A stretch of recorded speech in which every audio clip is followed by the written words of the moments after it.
Hello बच्चों, welcome back to my channel mission IITJ। आज हमारे पास जो प्रॉब्लम है वो है 2018 का प्रॉब्लम। ये प्रॉब्लम भी बहुत ही इजी प्रॉब्लम है और इसके करने के बहुत सारे तरीके हमें पता हैं।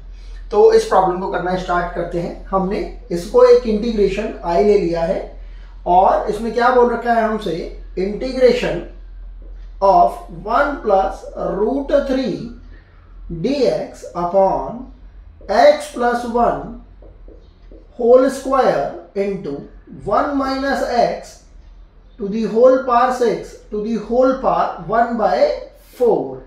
और हमें लिमिट्स कितनी दे रखी हैं, 0 से लेकर हाफ तक। तो हम सबसे पहले इसको जो करना स्टार्ट कर रहे हैं उसके लिए हमने मेथड 1 बताया है और मेरे अकॉर्डिंगली यही इसका इजीएस्ट मेथड है, क्योंकि और जितने भी जो तरीकों के थ्रू अगर आप जा रहे हो वो काफ़ी ज़्यादा मतलब सब्स्टिट्यूशन और कॉम्प्लिकेशन को इन्वॉल्व करते हैं। तो अगर हम इस पर्टिकुलर प्रॉब्लम को देखते हैं तो हमें RD शर्मा बुक जो हमें बताते हैं उसके अंदर जो टोटल 17 टाइप्स हैं, ऑलमोस्ट 17 टाइप्स हैं इंटीग्रेशन की, उसमें वन ऑफ द टाइप इस टाइप की सी भी मिलती है। और इस प्रॉब्लम को जब हम देखते हैं तो बिल्कुल डायरेक्ट फॉरवर्ड हमें इसमें समझ में आ पा रहा है कि हमारा प्रॉब्लम किस तरीके से हमें सॉल्व करना है। तो हमारा जो फर्स्ट मेथड है उसमें हम क्या कर रहे हैं कि इसके अंदर जो क्वांटिटी है वो कुछ इस तरीके से बनाने की कोशिश कर रहे हैं जिससे कि हमारा एक्सप्रेशन इसी के थ्रू ही सॉल्व हो जाए। हम क्या कर रहे हैं, हमने अपने इस इंटीग्रेशन को लिखा 0 से लेकर हाफ तक 1 प्लस √3, क्योंकि कांस्टेंट है इससे तो खैर कोई फर्क नहीं पड़ रहा है dx। और हमने क्या करा, यहां पर ये जो 1 माइनस x है और ये 1 प्लस x है, चाहे इसे x प्लस 1 बोल दो चाहे 1 प्लस x बोल दो, कहीं कोई फर्क नहीं पड़ेगा। इसको इस तरीके से बनाने की कोशिश करी कि हमारा जो फॉर्म है वो कैसा सा बनता हुआ दिखाई दे, 1 minus x upon 1 plus x। इसको बनाने का क्या फायदा रहेगा, अगर हम ऐसी सी फॉर्म बनाते हैं तो हमें सब्स्टिट्यूशन से बहुत ज्यादा बेनिफिट मिल जाएगा। वो कैसे, हम देखते हैं। हमने देखा कि यहां पर कितनी पावर है हमारे पास, ये 2। हमें अगर इसके अपॉन में सिमिलर टाइप की क्वांटिटी बनानी हो कि मान लो अगर हमें यहाँ पर पावर 6 लगानी होगी, क्योंकि यहाँ पर पावर 6 है तो ऑब्वियसली हमें पावर 6 भी जनरेट करनी पड़ेगी यहाँ पर इस टाइप का सिमिलर स्ट्रक्चर बनाने के लिए, तो हमें 1 प्लस x के पावर 6 से मल्टीप्लाई करना पड़ेगा और पावर 6 से डिवाइड भी करना पड़ेगा। तो हमारे पास स्ट्रक्चर कुछ इस तरीके का बनता हुआ आएगा, 1 प्लस x, इस x प्लस 1 को मैंने क्या बोल दिया, 1 प्लस x। पावर 2 पहले से ही थी और पावर 6 मैंने डिनोमिनेटर में भी रख दी और न्यूमरेटर में भी रख दी, तो ये तो टोटल पावर कितनी हो गई, 8। और यहां मेरे पास पावर कितनी हो गई, 1 minus x upon 1 plus x to the whole power. चाहे ऐसे भी अभी आप इंडिविजुअली भी बोल सकते हो कि इसकी पावर तो 6 थी ही और हमने 1 प्लस x की भी होल पावर 6 ले ली, और इस पूरे के ऊपर हमारे पास पावर कितनी लग के आ रही है, एक रैशनल पावर 1/4, या ऐसा बोल सकते हो एक फ्रैक्शनल पावर 1/4। ये क्वांटिटी हमारे पास जब आ गई तो हम इस क्वांटिटी को कुछ ढंग से लिख सकते हैं और इसको भी ढंग से लिख सकते हैं। वो कैसे, हमने बोल दिया 0 से लेकर हाफ तक ये 1 प्लस √3 dx अपॉन, ध्यान से देखेंगे ये a, या इसे ऐसा बोल सकते हो 1 plus x to the whole power 8, या a की पावर 8 और इस पूरे पर कितनी पावर लग रही है, 1/4। तो हम बेसिक अपने जो कैलकुलेशंस हैं जो हमने 10 तक की अपने फॉर्मूलाज पढ़े हैं, बेसिक फॉर्मूलाज, तो उसके अकॉर्डिंगली ये जो होल पावर है वो इस पर भी लग सकती है और इस पूरे के पूरे स्ट्रक्चर पर भी लग सकती है।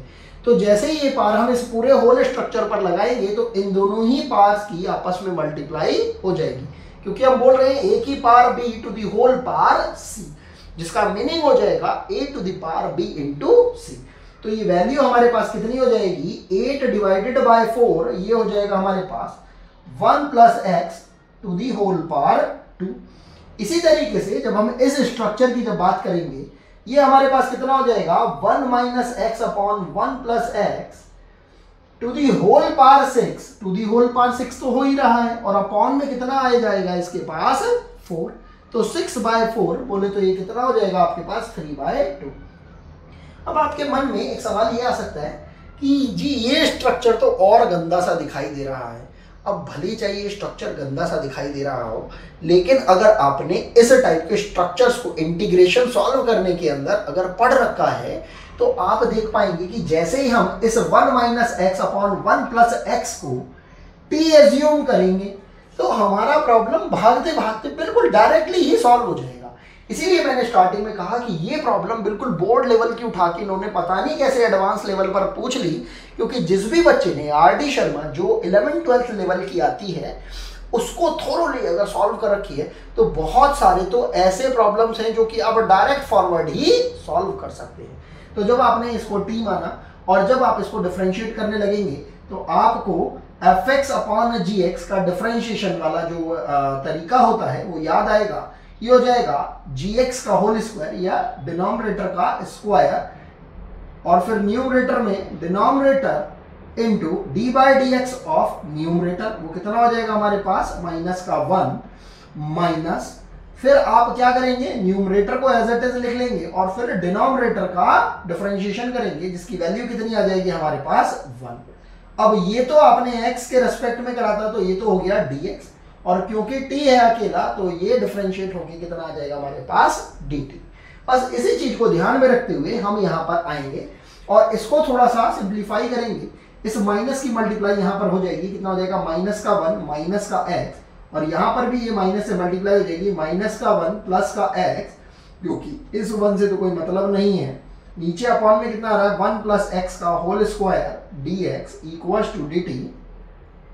ऊपर अगर हम ध्यान से देखते हैं x से ये x उड़ गया और कितना आ रहा है हमारे पास माइनस का 2 अपॉन 1 प्लस एक्स का whole square dx equals to dt। बस इतनी सी बात हमें समझ में आनी चाहिए, हमारा प्रॉब्लम अपने आप ही सॉल्व होता हुआ हमें दिखाई दे जाएगा। हमने इस एक्सप्रेशन को दोबारा से लिखा, हमारे पास कितना आ रहा है integration i equals to integration of 1 plus root 3 dx। अच्छा dx तो वही हमें हटाना ही था, तो ध्यान से देखेंगे ये dx अपॉन 1 प्लस एक्स का whole square, dx upon 1 plus x का स्क्वायर कितना आ जाएगा हमारे पास dt और ये -2 भी हम इसके अपॉन में भेज देंगे। तो हमने क्या करा, ये जो -2 था ये भी इसके अपॉन में भेज दिया, तो ये हो जाएगा हमारे पास -1/2 और ये dt आ गया। और हम ध्यान से देखेंगे ये टर्म तो निकल गई, इसकी जगह dt आ गया और माइनस का हाफ आ गया और इस पूरी की पूरी टर्म की जगह हमें कितना दिखाई दे रहा है t और ये कितना हो जाएगा t की पावर 3/2। बस अब हमें थोड़ा सा लिमिट के लिए और सोचना है। लिमिट के लिए क्या सोचना है, जब हमारे पास x इक्वल्स टू 0 वैल्यू थी, x equals to 0 value and x equals to half value, ये भी लिख लेते हैं। जब x इक्वल्स टू जब 0 वैल्यू थी तो हमारे पास t की वैल्यू कितनी आ जाएगी, ध्यान से देखेंगे 0 पुट करा, ये वैल्यू कितनी आ गई 1। और इसी तरीके से जब हमने x की वैल्यू 1/2 पुट करी तो ये 1/2 ये 1/2, 1 माइनस 1/2 हाफ हो गया, 1 प्लस 1/2 3/2 हो गया एंड 1/2 अपॉन 3/2 1/3 हो गया। तो ये हमारे पास कितनी वैल्यू आ रही है 1/3। तो लिमिट भी हमारे पास आ गई 1 से लेकर 1/3 तक। तो इसी लिमिट को ध्यान में रखते हुए हमने क्या करा, इस लिमिट को यहां पर पुट कर दिया 1 से लेकर 1/3। बहुत ही सिंपल तरीके से हम इस प्रॉब्लम को सॉल्व करते हुए देख पा रहे हैं।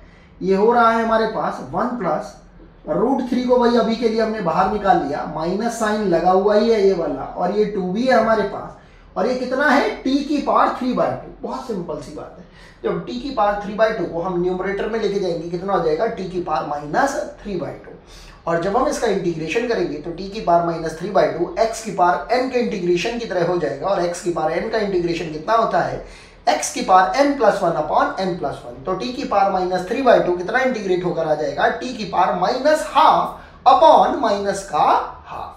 बस इसी चीज को हमें बस ध्यान में रखना है और ये इंटीग्रेट होके आ रहा है -1/2 -1/2 आएगा नहीं, ये आ जाएगा -1 अपॉन t की पावर हाफ और जो 2 जो यहां पर आ रहा होता बेसिकली हम डिवाइड किससे कर रहे होते माइनस के हाफ से, तो वो जो 2 है वो कहाँ चला जाएगा, ऊपर। और हमें इसको इंटीग्रेट करना है कहाँ से कहाँ तक, 1 से लेकर 1/3 तक। इस 2 से तो आप इस 2 को कैंसिल आउट कर सकते हो, और इस माइनस से भी आप इस माइनस को कैंसिल आउट कर सकते हो। आपके पास बच कितना रहा है, 1 + √3, और आपने अब इसके अंदर 1/√t के अंदर लिमिट पुट कर दी 1 से लेकर 1/√3 तक की। तो ये वैल्यू हो जाएगी हमारे पास, ध्यान से देखेंगे, 1 + √3। ये वैल्यू जब आपने पुट करी, ये 1/3 है हमारे पास, 1/3। तो ये हो जाएगा हमारे पास 1/√3। ध्यान से देखेंगे, t के अंदर जब हमने 1/3 को जब पुट करा अंडर रूट के अंदर, तो वो कितना बन जाएगा, 1/√3 माइनस, और फिर ये हम अपर लिमिट को भी जब हम पुट करेंगे, ये लोअर लिमिट को भी पुट करेंगे, तो कितना हो जाएगा, 1/1। थोड़ा सिंप्लीफाई करेंगे, ये हो जाएगा 1 + √3, और देख पा रहे हैं ये √3 तो ऊपर आ जाएगा, हो जाएगा √3 माइनस का 1। तो हम देख पा रहे हैं ये a - b into a + b type की टर्म बन रही है, तो इसे a² - b² बोल सकते हैं। तो 3 - 1 बोले तो ये कितनी वैल्यू आ रही है हमारे पास, 2।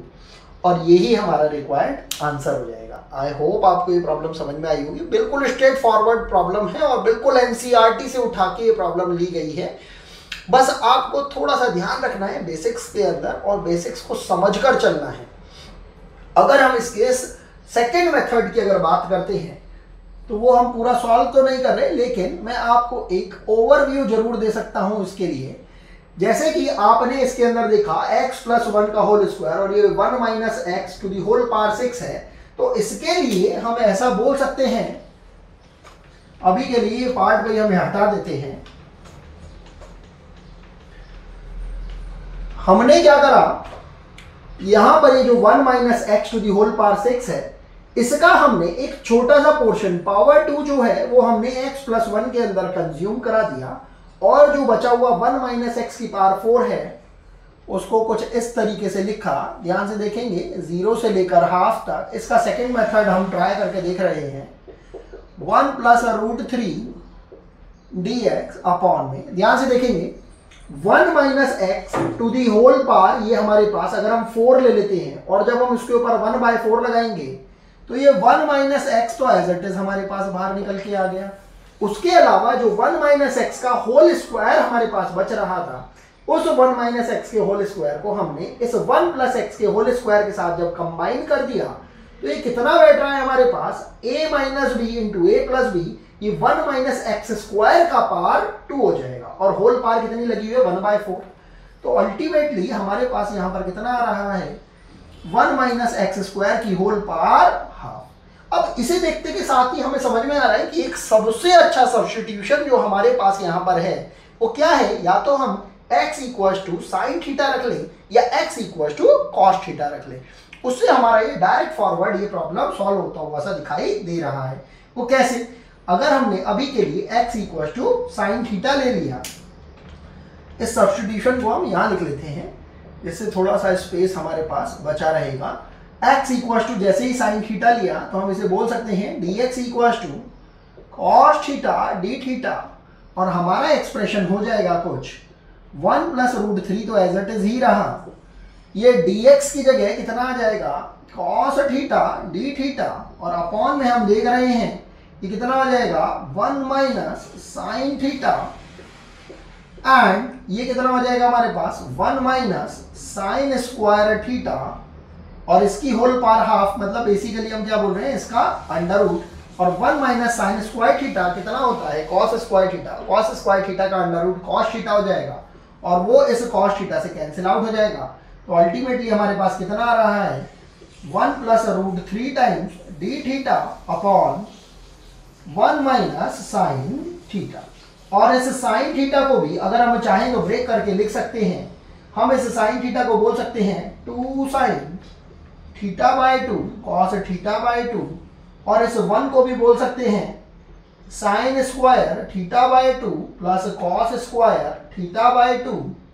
ये माइनस का साइन लगा हुआ ही है यहाँ पर, तो हम देख पा रहे हैं इस पूरे को हम sine theta by 2 minus cos theta by 2 के होल स्क्वायर की फॉर्म में लिख सकते हैं। और क्योंकि ये इवन पावर आ रही है, ट्रिगो वाली है, तो हमें समझ में आ रहा है कि हम इसके अंदर कॉस स्क्वायर थीटा बाई 2 से डिनोमिनेटर के अंदर भी डिवाइड कर देंगे एंड इसके न्यूमरेटर में भी डिवाइड कर देंगे।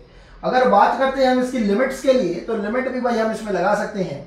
जब x इक्वल्स टू हमारे पास 0 था, तो हमारे पास यहाँ पर थीटा की वैल्यू आ जाएगी, ध्यान से देखेंगे, थीटा की वैल्यू हो जाएगी हमारे पास 0।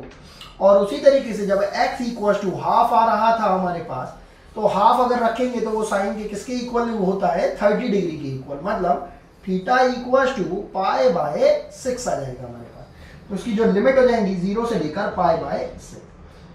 हम देख रहे हैं यहाँ पर कि एक सब्स्टिट्यूशन तो हमें यहाँ पर करना पड़ रहा है, और एक सब्स्टिट्यूशन अभी हमें इसके cos स्क्वायर थीटा से जब डिवाइड कर देंगे तो tan और ये sec स्क्वायर थीटा में कन्वर्ट हो जाएगा।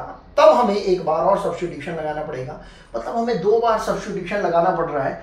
तो अननेसेसरीली हमारा जो प्रॉब्लम 2 लाइन में सॉल्व हो सकता है, बहुत ईजिली सॉल्व हो सकता है, उसको हमें काफ़ी लेंथी तरीके से सॉल्व करना पड़ रहा है। तो ऐसा नहीं है, इंटीग्रेशन और डिफरेंशिएशन में मैं पहले भी आपको बता चुका हूँ, क्वेश्चन को, किसी भी प्रॉब्लम को सॉल्व करने के बहुत सारे मेथड हो सकते हैं। बस हमें उस पर्टिकुलर अप्रोच को सोचना है, आजमाना है, जिससे कि हमारा जो प्रॉब्लम है वो ज़्यादा इजीली हो पाए और कम से कम टाइम में हो पाए, क्योंकि एडवांस के अंदर हमारे पास टाइम की बहुत कमी होती है। तो आई होप आपको ये प्रॉब्लम समझ में आया होगा, और हमारा जो रिक्वायर्ड आंसर था वो कितना आया था, 2 आएगा, और यहाँ से भी हमारा रिक्वायर्ड आंसर 2 ही आएगा, और कोई मेथड भी होगा तो उससे भी हमारा आंसर 2 ही आएगा। आई होप आपको ये प्रॉब्लम समझ में आई होगी। मिलते हैं आपसे नेक्स्ट वीडियो के अंदर कुछ ऐसी ही प्रॉब्लम्स के साथ। अभी के लिए थैंक्स फॉर वॉचिंग।